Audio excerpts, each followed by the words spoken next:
Gods and Dreams, the ancient healing sanctuaries of God of Healing Asclepius and Epidaurus. Please see the video before this one about the secret of Epidaurus and the ancient theater, the aura energy of the humans. They found, the ancient medical experts found that the human aura changes before the body gets sick.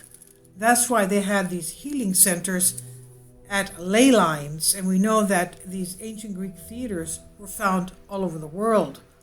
And wherever you had these ancient Greek theaters, you had the sanctuaries having to do with baths, the avaton, which were the hospitals, the what we would call inns, where people would stay. They would take baths. They would be having confession. They would have fasting. They would have theater, music, entertainment, and healing would take place. In Epidaurus, we have a museum where they even have old iron and bronze medical equipment. And this is one of the healing centers, what was called the Avaton. And the one in Epidaurus, as we know, had about 150 rooms, various baths. And we have baths and theaters all over, especially in Great Britain, Europe, Northern Africa, all the way up to China. We even found one, an ancient theater in Peru, in a Peru desert of all places. And this is a statue of the god of healing, Asclepius. Now, the ancient Greeks, struck by illness, would visit such healing sanctuaries like the one in Epidaurus, in the hopes that the god Asclepius would visit them in their dreams. And we know that one of the healing techniques that they had in Epidaurus was hypnotherapy. In other words, while you were sleeping, they would hypnotize you, trying to get rid of your fears, trying to change what was ailing you. Now, in the 4th century BC, the injured and infirmed had a choice of 2 different treatment paths to follow to seek when they were seeking comfort, care, and a return to good health. They could go to a temple or a healing sanctuary such as the Asclepion at Epidaurus.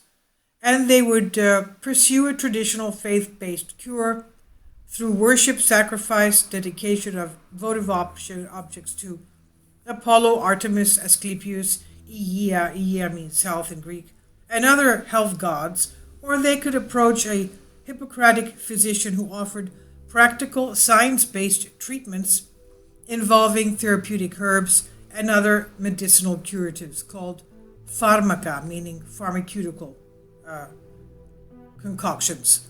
Now, the healing sanctuaries, Asclepius, the god of healing, was a relatively new face among the divine patrons of health, although he had already appeared in Homer's Iliad in the late 8th, early 7th century BC. The Asclepius cult emerged more clearly in the 6th and 5th centuries, especially 4th century BC. He was perceived as a more approachable god, concerned with the welfare of ordinary people. His sanctuaries were called Asclepia. They were at Epidaurus, Kos, the island of Kos, north of Rhodes, Athens, Corinth, Pergamon, and many other places became refuges for the ill, places of hope and reassurance, where priests guided them through rituals of purification and incubation and chemesis. In other words, they would sleep. They had a lot of sleep therapy and hypnotherapy, as we said, during which they spent the night in one of the sanctuary's sacred buildings called Avaton, and waited for the god to enter their dreams with a therapy. Kindly support my Patreon account since YouTube has again demonetized my YouTube channel. The daily posts are 5 videos daily, and they are totally different from what I have on my YouTube channel. Thank you so much for your support and that you find all my content so interesting. You'll find the Patreon account details in the description box below. Later, with the increased emphasis on real-world medicinal treatments, the Asclepia began employing physicians who could supplement their pre-spiritual and mystical curatives with applications of tangible pharmaceutical compounds. Now, what about miracles in medicine? Whether through the body's own curative powers or the workings of prescribed medicines, many ill visitors to Epidaurus and other Asclepia appeared to have been healed, as we learned from inscribed steles, that's columns, describing cases and the quote-unquote miraculous cures that were publicly erected in the sanctuaries. The Asclepia became de facto hospitals, serving primarily injured and infirm who had already been treated unsuccessfully by Hippocratic physicians or who had been turned away by such doctors during a triage process in which they had been judged to be helpless cases. The official inscriptions heralding cures combined with the testimony of patients themselves, for example, the personal memoirs or sacred tales of Aulus Aristides of the 2nd century AD, that describe his dream state encounters with the god Asclepius during a stay at the Asclepion of Pergamum in Asia Minor. That's west coast of Turkey. Indicate the ailments treated in the sanctuaries range from persistent skin rashes and baldness to major internal problems such as abdominal tumors, tapeworms, and non-progressive pregnancies. In a medical approach similar to present-day integrative medicine, the Hippocratic physicians' care for treatable patients and the priest's attention to the helpless meant that the full scope of the infirm could receive medical assistance through what was essentially a dual but allied public health care system. Modern Jungian scholars, including C.A. Meyer and Edward Tick, suggested that dream healing, like that at the Asclepia, represents the ancient forerunner of modern psychotherapy. Okay, modern psychotherapy. So it was, as we said, hypnotherapy, sleeping and hypnosis. Now, this salubrious environment, the urban environment in ancient Greece, despite early engineers' efforts at water and sometimes waste management, were relatively unhealthy places, especially under crowded wartime conditions when visiting Epidaurus, situated in the piney, beautiful countryside of eastern Argolide, that's in the area just about around Sparta, north of Sparta. It's between Sparta and Corinth. One is immediately struck by the area's open vistas, fresh air, natural forest scents. It was and still is an invigorating landscape with clear, clean water, plenty of warm winter sunshine, and a tranquility only to be found away from the city. It was just such wholesome natural environments that Asclepius' followers sought when establishing their hospital-like sanctuaries. And in the sanctuary, in ancient times, visitors to Epidaurus would have approached the Asclepion from its north end, not from the south as today. They entered the unwalled sanctuary through the propylaea, a doorless, monumental gateway decorated both Ionic outside and Corinthian columns inside. So they passed columns. Remember what we said about the columns. And all these sanctuaries were built on ley lines. The columns bring the earth's energy into the columns, and when you pass the columns, you are hit with earth's energy, which is a revitalizing energy. Okay? The ancient temples all had columns in Greece. Even the temple in Jerusalem had columns. It had the two big columns on the front of the entrance. Okay, Boaz and Joachim. The temple entrance had two big columns in the front. It also had on the sides. Now, it represents a ceremonial checkpoint through which only those who'd first purified themselves at an adjacent sacred well could pass. Now, inside the sanctuary, the ancient visitor would, again, that's what happened in the temple in Jerusalem. You would have a mitzvah, a sacred bath. Even the priests had sacred baths every day before they entered the temple. Okay, so anybody entering the temple would first have a cleansing bath. So you would get off as much germs from you as possible, right? Now, Inside the sanctuary, the ancient visitor would have passed through the heart of the Asclepian, following narrow lanes filled with priests, officials, the infirm, and perhaps their concerned relatives, all going about their daily business seeking treatment or making supplications to the gods, praying, that is. Here were found the site's key buildings, including temples, the altars of Asclepius, Artemis, and Themis, as well as a shrine possibly dedicated to Asclepius' daughter, Ea, meaning health, and her siblings. Most of the buildings at Epidaurus date back to 4th century BC, when the sanctuary underwent major construction work. Asclepius' temple would have been an impressive Doric edifice inside which, according to the traveler Pausanias of 2nd century AD, was the healing god's cult statue. Half as big as the Olympian Zeus at Athens, it was made of ivory and gold. The god was seated on a seat, grasping a staff. The other hand he had holding above the head of a serpent. There's also a dog lying by his side. Nearby, Pausanias continues, was the place where the suppliants of the god sleep, the avaton, that's the inn, the hospital, I guess. That's where they sleep to get their dreams. I don't know if they were administered some kind of a hypnotic drug in order to relax and get into that state. This long Ionic-style building was a colonnaded shelter where another sacred well allowed further purification before the incubation began. They call it incubation. I guess it's some type of hypnotherapy. Okay?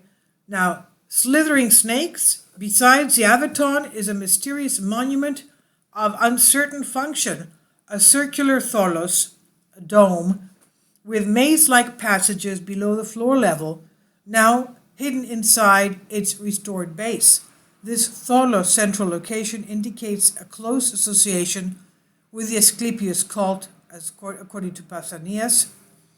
He observed inscribed columns, steles, commemorating cures. It also may have held Asclepius' sacred snakes, symbols of rebirth and rejuvenation. In some Asclepia, non-venomous snakes slithered about freely in the visitors' quarters, while the serpents at Epidaurus, including an odd yellowish variety, were reputedly tame.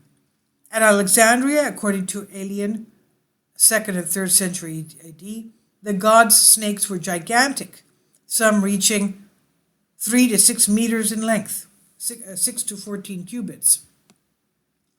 Athletics, music, and drama and comedy at the theater. Epidaurus' prototypical Asclepian shows these sites were not only for religious worship and medical attention, but for athletics, music, theater performances, popular features at sanctuary festivals. The ancient visitor walking southward from the tholos, the dome, would have passed the gymnasium, the sunken stadium, and a Greek bathing complex, and at the sanctuary's southeast corner rises its enormous theater, which could seat anywhere from 13 to 14,000 people, others say 20,000, where even the smallest sound in the orchestra can be heard from the uppermost rows. Inside the gymnasium, Roma-era visitors would have glimpsed a brick-and-mortar Odeon, a music hall of the 3rd century AD, within the then-abandoned athletic facility. Such Roman additions reveal the lengthy lifespan of the sanctuary, which flourished from the 6th century BC to the 4th century AD. Ultimately, Goth invasions and increased Christian pressure left the pagan shrines destroyed, disused, and abandoned. Now, there were, as we said, the gymnasium, strolling among shading pines, the theater. Visitors would encounter one of Epidaurus' most intriguing ruins, the guest house, a square building subdivided into 4 quarters, each consisting of a courtyard ringed by 18 accommodational rooms. The well-born thresholds of these rooms are still in place, and it's easy to imagine the ancient occupants residing within or stepping outside to sit or lie in the sunlight that would have filled these enclosures, now grassy courtyards. There are inscriptions on the columns from the Kataion, which is the guest house, A path leads to the Epidaurus Museum. Here one finds a display of evocative inscribed pillars, steles, people thanking the god for his amazing cures. One entry reads, Arata, a Spartan, suffering from dropsy. On her behalf, her mother slept in the sanctuary while she stayed in Sparta. It seems to her that the god cut off her daughter's head and hung her body with the neck downwards. After a considerable amount of water had flowed out, he released the body and put the head back on her neck. After the mother saw the dream, she returned to Sparta and found that her daughter had recovered and had seen the same dream. So that was all in a dream, thank goodness. Another entry describes the war veteran Evipus, who'd had a spearhead lodged in his jaw for 6 years. After a dream at Epidaurus, however, he woke with his injury healed and the spearhead in his hand. So you have things like this going on. Sacred healing network. The Asclepius cult spread in the 5th to 3rd centuries BC. His sanctuaries can be found in almost every Greek and Roman city or large town. They operated as both public health care facilities and medical teaching centers as well. So the new doctors would be going there to learn. Epidaurus, the healing god's supposed birthplace, represented the Asclepian network capital from which a cult statue and sacred snakes were brought for initial consecration rites whenever a new sanctuary was established. The Asclepia often arose in response to health crises, such as the outbreaks of plague in Athens, 430 BC, and in Rome in 293 BC, where sanctuaries occupied the south slope of the Acropolis and Tiber Island, respectively. The island of Kos also held a major Asclepion, staffed by Hippocratic physicians, while the Roman doctor Galen trained at Pergamon. There were smaller sanctuaries at Corinth, Sicyon, Tegea, Megalopolis, Argos, Sparta, Messina, in the islands of Paros, Aegina, Crete, and Alexandria, Egypt, and Kyrenia in Libya of Africa. So I wouldn't be surprised if they also were in China and in Peru, where we found other ancient Greek theaters. This is Oliver Limpilofi for this. This is from Greece's. And more information on the ancient Greek healing centers of the Asclepians. On the ley lines, they worked with hypnotherapy. That was a very big, of course, people that had, parasitic infections and things like that. It was a good idea to drink clean water, have a diet of, no lactose, and they were giving them certain pharmacology concoctions, and also, of course, hypnotherapy and things like that. Psychotherapy today, I guess. So please leave your comments, and thank you for your support.